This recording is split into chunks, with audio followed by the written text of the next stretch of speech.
하나님이 우리와 함께 계시다. 그 이름은 임마누엘이라 하리라. 하나님이 우리와 함께 계시다. 하나님의 영광을 아는 빛이 예수 그리스도의 얼굴에 나타났다. 영원한 시대로부터 주 예수 그리스도는 아버지와 일체이셨다.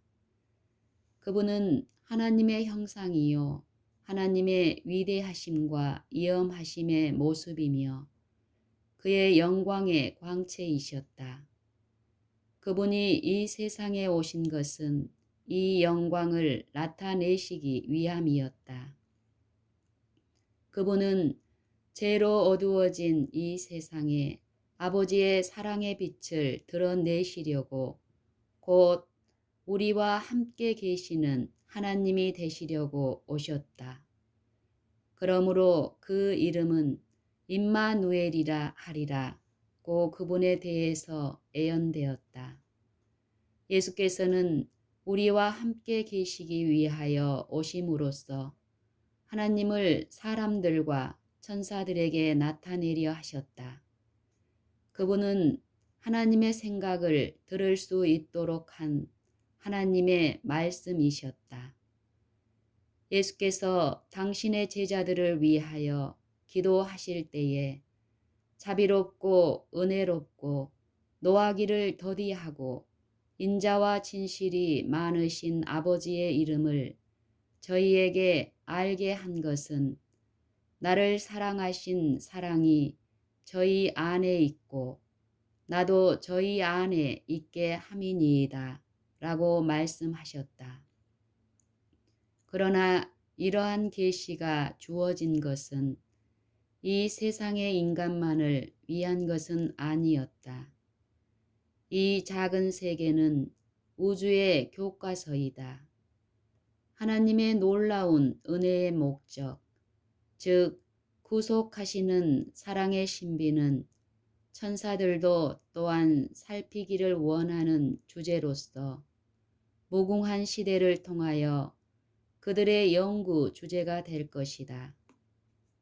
구속받은 자들과 타락하지 않은 자는 모두 그리스도의 십자가에서 그들의 과학과 노래를 찾게 될 것이다. 예수 그리스도의 얼굴에서 비치는 영광은 자아희생적 사랑의 영광임이 드러날 것이다. 갈보리에서 비쳐 나오는 빛으로 볼 때 자아를 부정하는 사랑의 법칙이 이 세상과 하늘의 생명의 법칙임이 드러날 것이다.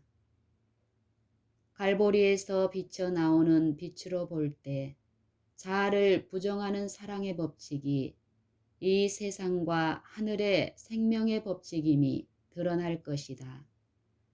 또한 자기의 유익을 굳이 아니하는 사랑은 하나님의 마음에 그 근원이 있으며 누구라도 가까이 가지 못할 빛에 거하시는 하나님의 품성은 온유하고 겸손하신 한 분 안에서 나타난다는 것을 알 수 있을 것이다. 태초에 하나님께서는 모든 창조 사업 가운데 나타나셨다. 하늘을 펴시고 땅에 기초를 세우신 분은 그리스도이셨다. 모든 세계를 공간에 매다시고 들의 꽃들을 아름답게 만드신 것은 그의 손이었다. 주는 주의 힘으로 산을 세우시며 바다가 그의 것이라 그가 만드셨다. 시편 65편 6절, 95편 5절. 이 땅을 아름다움으로 채우시고 공중을 노래로 채우신 분은 그분이셨다. 그분은 땅과 공중과 하늘에 있는 모든 만물에 하늘 아버지의 사랑의 기별을 기록하셨다. 그런데 죄가 하나님의 완전한 작품을 망쳐 놓았다. 그러나 아직도 그 필적은 남아있다. 오늘날에도 모든 피조물은 그분의 탁월하심의 영광을 선포한다. 사람의 이기적인 마음 외에 자기를 위하여 사는 것은 하나도 없다. 공중을 가로지르는 새나 땅 위에 기어다니는 동물로서 어떤 다른 생물에게 봉사하지 않는 것은 하나도 없다. 수림의 나뭇잎이나 하찮은 풀 잎사귀도 다 봉사하고 있다. 온갖 수목과 관목과 풀 잎사귀들은 사람이나 동물들이 그것 없이는 살 수 없는 생명의 요소를 발산하며 사람과 동물도 또한 수목과 관목과 풀 잎사귀의 생명에 도움을 준다. 꽃들은 향기를 발산하고 그 아름다움을 펴서 세상에 복을 끼친다. 태양은 무수한 세계를 기쁘게 하기 위하여 빛을 보낸다. 모든 샘물의 근원이 되는 바다는 각 처에서 흘러오는 물을 받고 있지만 그것은 주기 위하여 받는 것이다. 바다의 표면에서 증발되어 올라가는 수증기가 비가 되어 땅에 떨어지는 것도 땅을 적시어 열매를 내고 싹을 틔우기 위함이다. 영광의 천사들은 주는 일, 즉 타락하고 불경한 사람들에게 사랑과 끊임없는 보호를 베푸는 일에서 그들의 기쁨을 찾는다. 하늘의 천사들은 사람의 마음에 호소한다. 그들은 이 어두운 세상에 하늘 궁정의 빛을 가져온다. 그들은 부드럽고 인내성 있는 봉사로 인간의 영혼을 감화시켜서 이른 자를 그들 자신이 이해하고 있는 것보다도 더 밀접한 그리스도와의 교제 가운데로 이끈다. 그러나 우리는 모든 작은 표상을 떠나서 예수님을 통하여 하나님을 본다.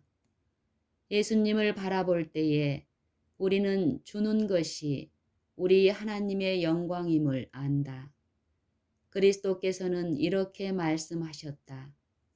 내가 스스로 아무것도 하지 아니하고 살아계신 아버지께서 나를 보내심에 내가 아버지로 인하여 살고 내 영광을 굳지 아니하고 나를 보내신 이의 영광을 구하노라.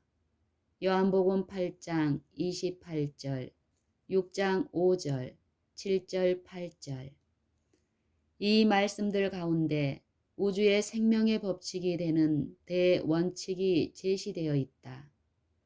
그리스도께서는 만물을 하나님에게서 받으셨다. 그러나 그분은 주기 위하여 받으셨다. 이것은 하늘 궁정에서도 그러하고 모든 피조물을 위한 그분의 봉사에 있어서도 그러하다. 사랑하시는 아들을 통하여 아버지의 생명이 만물에게로 흘러나간다. 또한 아들을 통하여 그것은 찬양과 기쁨의 봉사로 사랑의 조수처럼 만물의 대근원이신 분께로 다시 돌아온다. 그리하여 그리스도를 통하여 자해의 순환이 완전히 이루어지며 크신 시여자의 품성, 곧 생명의 법칙을 드러낸다. 이 법칙은 하늘 자체에서 깨졌다. 죄는 자기의 이익을 추구하는 데서 시작되었다. 덮는 그룹인 루시퍼는 하늘에서 첫째가 되기를 원했다. 그는 천사들을 제어하여 그들을 창조주로부터 떠나게 하고 그들의 존경을 자신이 받으려 했다. 그리하여 그는 자아를 높이려는 욕망을 그분 탓으로 돌림으로 하나님을 그릇 나타냈다. 그는 자신의 악한 특성을 애정이 깊은 창조주께 씌우려고 하였다. 이와 같이 그는 천사들을 속이고 또 사람들을 속였다. 그는 그들로 하나님의 말씀을 의심하게 하고 그분의 선하심을 불신하게 하였다. 하나님은 공의와 지대한 이엄의 하나님이신 까닭에 사탄은 그들로 하나님을 가혹하고 용서하지 않는 분으로 생각하게 하였다. 그는 이렇게 사람들을 이끌어 자기와 연합하여 하나님을 반역하게 하였다. 그리하여 비의 밤이 세상을 내리덮었다. 그리하여 비의 밤이 세상을 내리덮었다. 세상은 하나님에 대한 오해로 어두워졌다. 음울한 그늘이 밝아지고 세상이 하나님께로 돌아가도록 하기 위해서는 사탄의 기만적 세력이 깨져야 했다. 이것을 힘으로는 할 수 없었다. 폭력을 사용하는 것은 하나님의 정부의 원칙과는 배치된다. 그분은 사랑의 봉사만을 원하시는데 사랑은 명령으로 강요할 수 없는 것이다. 그것은 힘이나 권위로 얻을 수 없다. 사랑은 오직 사랑으로만 일깨워진다. 하나님을 알게 되면 그분을 사랑하게 될 것이다. 그분의 품성은 사탄의 품성과 대조되어 드러나야 한다. 온 우주에서 오직 한 분만이 이 일을 하실 수 있다. 하나님의 사랑의 높이와 깊이를 아시는 그분만이 그것을 드러내실 수 있었다. 세상의 어두운 밤에 의로운 해가 떠올라서 치료하는 광선을 바라지 않으면 안 되었다. 말라기 4장 2절. 구속의 경륜은 아담이 타락한 후에 세워진 사후 고안이 아니었다. 그것은 영세 전부터 감추었다가 알게 하신 그 비밀의 계시였다. 로마서 16장 25절. 그것은 영세 전부터 하나님의 보좌의 기초가 되어온 원칙을 공개한 것이었다.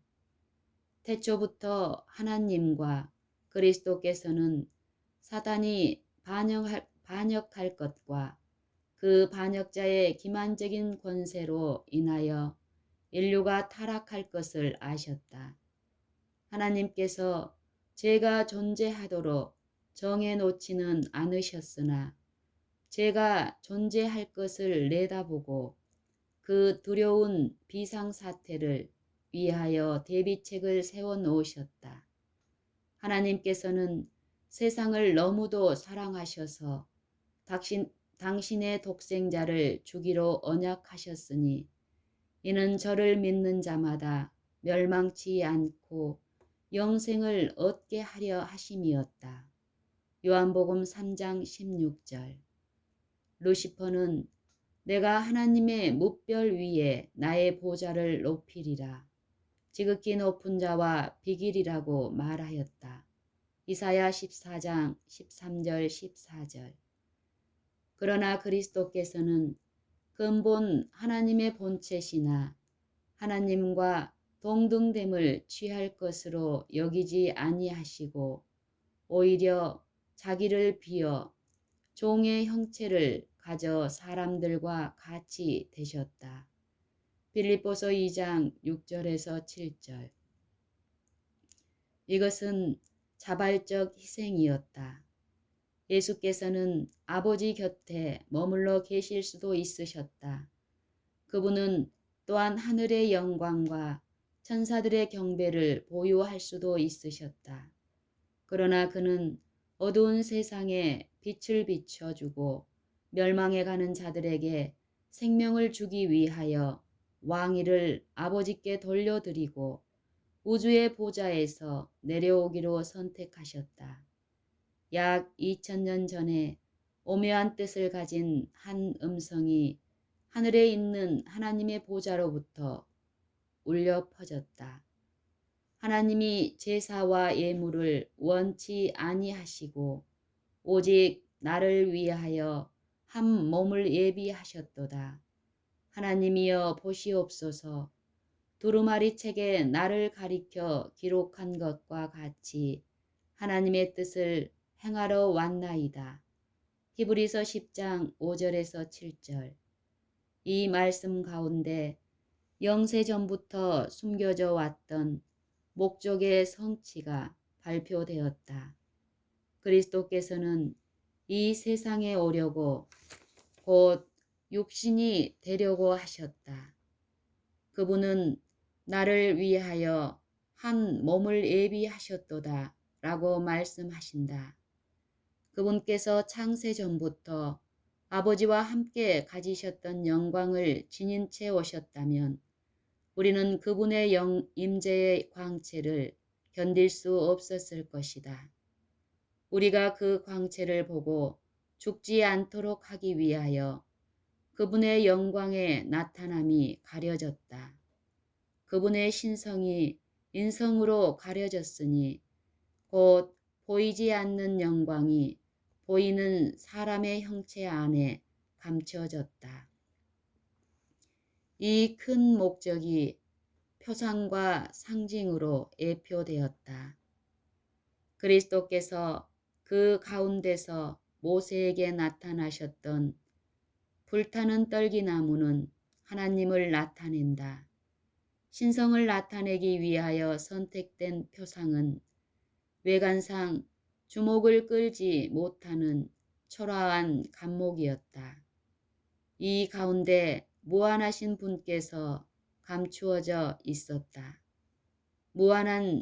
무한히 자비로운 하나님께서 당신의 영광을 가장 초라한 표상 안에 감추셨으므로 모세는 그것을 보고도 살 수 있었다. 이와 같이 하나님께서는 낮에는 구름 기둥, 밤에는 불 기둥으로 이스라엘 백성과 교통하심으로 그들에게 당신의 뜻을 알게 하시고 은혜를 베풀어 주셨다. 하나님의 영광이 억제되고 그의 이엄이 가려진 것은 유한한 인간의 연약한 시력으로 그것을 볼 수 있도록 하기 위함이었다. 이와 같이 그리스도께서도 우리의 낮은 몸, 곧 사람의 형체로 오실 것이었다. 빌립보서 3장 21절. 세상 사람의 눈으로 볼 때에 그분에게는 흠모할 만한 아름다움이 없었다. 그러나 그분은 성육신 하신 하나님, 하늘과 땅에 비치셨다.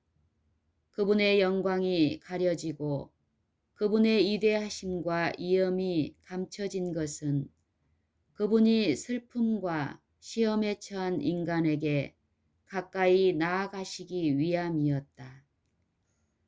하나님께서 모세에게 이스라엘 백성을 위하여 내가 그들 중에 거할 성소를 그들을 시켜 나를 위하여 지으라고 명령하시고 백성 가운데 있는 성소에 거하셨다. 출애굽기 25장 8절. 그들이 광야에서 지루한 요랑 생활을 하는 동안 하나님의 임재의 상징이 그들과 함께 있었다. 이와 같이 그리스도께서도 우리 인간의 진영 가운데 당신의 성막을 세우셨다.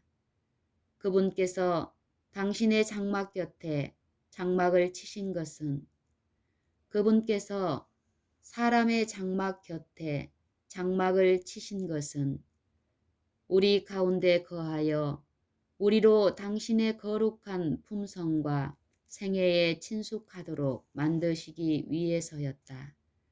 말씀이 육신이 되어 우리 가운데 거하심에 우리가 그 영광을 보니 아버지의 독생자의 영광이요 은혜와 진리가 충만하더라. 요한복음 1장 14절.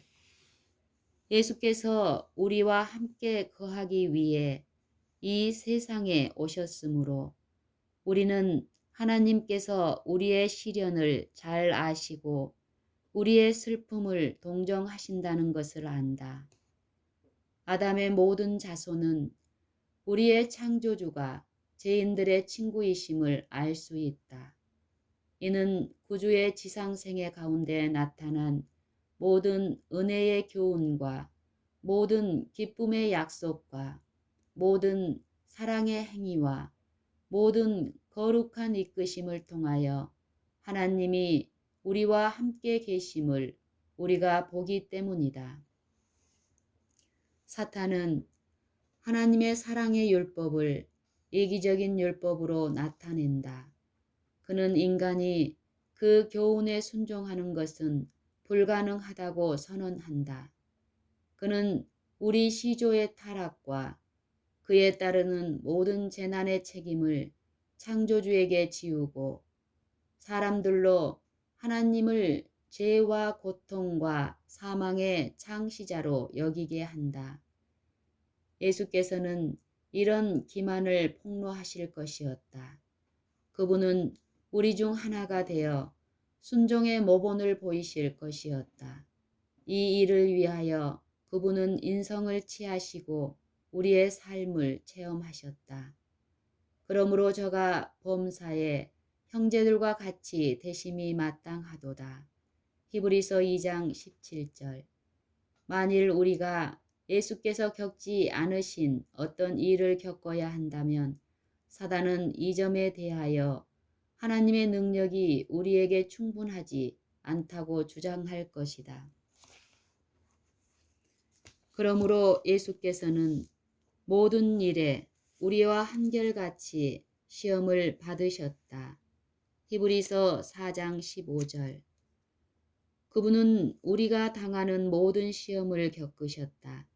그분은 우리에게 값없이 제공되지 않은 능력은 당신 자신을 위하여 조금도 사용하지 않으셨다. 그분은 사람으로서 시험을 대하시고 하나님께서 주신 능력으로서 승리하셨다. 그분은 나의 하나님이여 내가 주의 뜻 행하기를 즐기오니 주의 법이 나의 심중에 있나이다 라고 말씀하신다. 시편 40편 8절. 그분은 두루 다니시며 선한 일을 행하시고 사단에게 괴로움을 받는 모든 사람을 고치시면서 사람들에게 하나님의 율법의 특성과 그의 봉사의 본질을 명백하게 드러내셨다. 그분의 생애는 우리도 하나님의 율법에 순종할 수 있음을 증거하는 것이다. 그리스도께서는 당신의 인성으로 인성과 접촉하시고 신성으로는 하나님의 보좌를 굳게 붙드셨다. 그분은 인자로서 우리에게 순종의 모본을 주시고 하나님의 아들로서 순종할 능력을 우리에게 주신다. 호렙산 가시던 불에서 모세에게 나는 스스로 있는 자니라 너는 이스라엘 자손에게 이같이 이르기를 스스로 있는 자가 나를 너희에게 보내셨다 하라고 말씀하신 분은 바로 그리스도셨다. 출애굽기 3장 14절. 이것은 이스라엘의 구원의 보증이었다. 이와 같이 그분은 사람들의 형상으로 이 세상에 오셨을 때에도 자신을 스스로 있는 자라고 선언하셨다. 베들레헴의 아기, 온유하고 겸손한 구주는 육신으로 나타난 바 된 하나님이시다. 디모데전서 3장 16절. 그분은 우리에게 나는 선한 목자라. 나는 산 떡이다. 내가 곧 길이요 진리요 생명이다. 하늘과 땅의 모든 권세를 내게 주셨으니 라고 말씀하신다. 요한복음 10장 11절, 6장 51절, 14장 6절, 마태복음 28장 18절. 두려워 말라. 나는 모든 약속의 보증이다. 내니 두려워 말라. 나는 모든 약속의 보증이다. 내니 두려워 말라. 우리와 함께 계시는 하나님은 우리를 죄에서 구원하는 보증이 되시고 하늘의 법칙을 순종할 수 있게 하는 능력의 보증이 되신다. 그리스도께서는 자기를 낮추시고 인성을 취하심으로써 사단의 품성과 정반대되는 품성을 드러내셨다. 그러나 그는 굴욕의 길에서 한층 더 밑으로 내려가셨다. 사람의 모양으로 나타나셨음에 자기를 낮추시고 죽기까지 복종하셨으니 곧 십자가에 죽으심이라. 빌립보서 2장 8절. 대제사장이 화려한 예복을 벗고 일반 제사장의 흰 세마포로 옷을 입고 봉사한 것처럼 그리스도께서는 종의 형상을 취하시고 자신이 제사장으로서 그리고 당신이 제물도 되셔서 제사를 드리셨다. 그가 찔림은 우리의 허물을 인함이요 그가 상함은 우리의 죄악을 인함이라. 그가 징계를 받음으로 우리가 평화를 누린다. 이사야 53장 5절. 그리스도께서는 우리로 당신이 받으실 만한 대접을 받게 하기 위하여 우리가 받아야 할 대우를 받으셨다. 그리스도께서 당신과 아무 상관이 없는 우리의 죄로 인하여 정죄함 받으신 것은 우리로 우리가 아무런 공헌한 바 없는 당신의 의로 의롭다 함을 받게 하시기 위함이었다. 그분께서는 당신의 생명을 우리가 받도록 하기 위하여 우리의 죽음을 가져가셨다. 그가 채찍에 맞음으로 우리가 나음을 입었도다. 당신의 생애와 죽으심으로 그리스도께서는 죄로 말미암아 이르러 온 파멸에서 회복하는 것 이상의 일을 성취하셨다. 하나님과 사람을 영원히 분리시키려는 것이 사단의 목적이었다. 그러나 그리스도로 말미암아 우리는 타락하지 않았던 때보다 더욱 밀접하게 하나님과 연합된다. 구주께서는 우리 인성을 취하심으로 결단코 끊어지지 않을 줄로 자신을 인간에게 붙들어 매셨다. 그는 영원한 시대를 통하여 우리와 연결되신다. 하나님이 세상을 이처럼 사랑하사 독생자를 주셨으니 요한복음 3장 16절. 하나님께서 그분을 주신 것은 우리의 죄를 담당할 뿐 아니라 속죄 제물로서 죽게 하시기 위함이었다. 그분은 타락한 인류에게 아들을 주셨다. 하나님께서 당신의 변치 않는 화평의 경륜을 우리에게 보증하시기 위하여 독생자를 주시사 우리 인간 가족의 한 사람이 되게 하시되 인성을 영원토록 보유하게 하셨다. 이것은 하나님께서 당신의 말씀을 성취시키리라는 보증이다.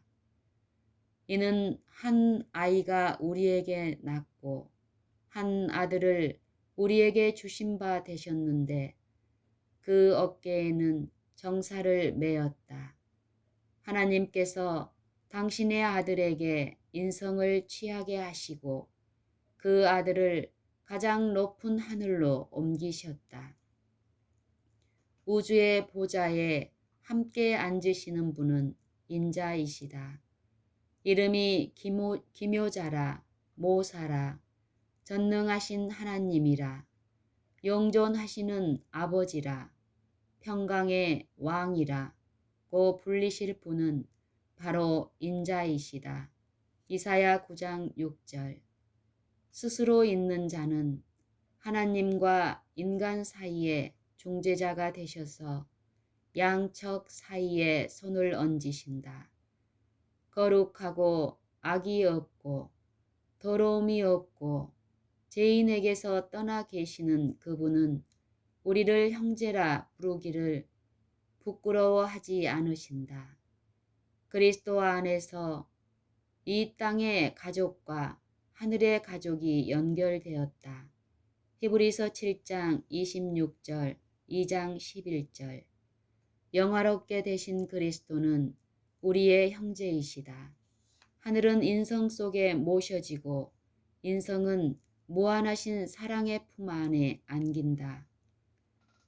하나님께서는 당신의 백성에 대하여 그들이 면류관의 보석같이 여호와의 땅에 빛나리로다. 그의 형통함과 그의 아름다움이 어찌 그리 큰지 라고 말씀하신다. 스가랴 9장 16절 17절. 구속받은 자가 높임을 받는 것은 하나님의 자비에 대한 영원한 증거가 될 것이다. 그분은 그리스도 예수 안에서 우리에게 자비하심으로써 그 은혜의 지극히 풍성함을 오는 여러 세대에 나타내실 것이다. 하늘에서 정사와 권세들에게 하나님의 각종 지혜를 알게 하려 하심이니 곧 영원부터 우리 주 그리스도 예수 안에서 예정하신 뜻대로 하신 것이라. 에베소서 2장 7절, 3장 10절 11절. 하늘에서 정사와 권세들에게 하나님의 각종 지혜를 알게 하려 하심이니 곧 영원부터 우리 주 그리스도 예수 안에서 예정하신 뜻대로 하신 것이라. 그리스도의 구속 사업으로 말미암아 하나님의 정부가 공의롭다는 것이 입증되었다. 전능하신 하나님은 사랑의 하나님이라는 것이 공표되었다. 사단의 비난은 논박을 당하고 그의 성격이 백일하에 드러났다. 다시는 반역이 일어날 수 없다. 죄가 다시는 우주에 들어오지 못할 것이다. 영원한 세대를 통하여 온 우주는 배도의 위험이 없게 된다. 자아를 버리는 그 사랑의 희생으로 말미암아 땅과 하늘의 주민들은 끊을 수 없는 연합의 줄로 그들의 창조주께 묶여진다. 구속의 사업은 완성될 것이다. 죄가 많던 곳에 하나님의 은혜가 더욱 풍성해진다. 사단이 자기의 것이라고 주장한 바로 이 땅. 지구 자체가 성량함을 받을 뿐 아니라 높임을 받게 될 것이다. 죄의 저주 아래 하나님의 영광스러운 창조물 가운데 오점이 되었다. 이 작은 세계는 하나님의 우주 안에 있는 다른 모든 세계보다 더욱 영광을 받게 될 것이다. 이곳 하나님의 아들이 인성으로 거하셨고 영광의 왕께서 사셨고 고생하시고 돌아가신 이 땅에서 그가 만물을 새롭게 하실 때에 하나님의 장막이 사람들과 함께 있을 것이며 하나님이 저희와 함께 거하시리니 저희는 하나님의 백성이 되고 하나님은 친히 저희와 함께 계셔서 저희 하나님이 되실 것이다. 그리하여 무궁한 세대를 통하여 구속받은 자들이 주의 빛 가운데 다닐 때에 그들은 그분의 말할 수 없는 선물, 임마누엘, 곧 우리와 함께 계시는 하나님을 주신 것에 대해서 그분을 찬송할 것이다.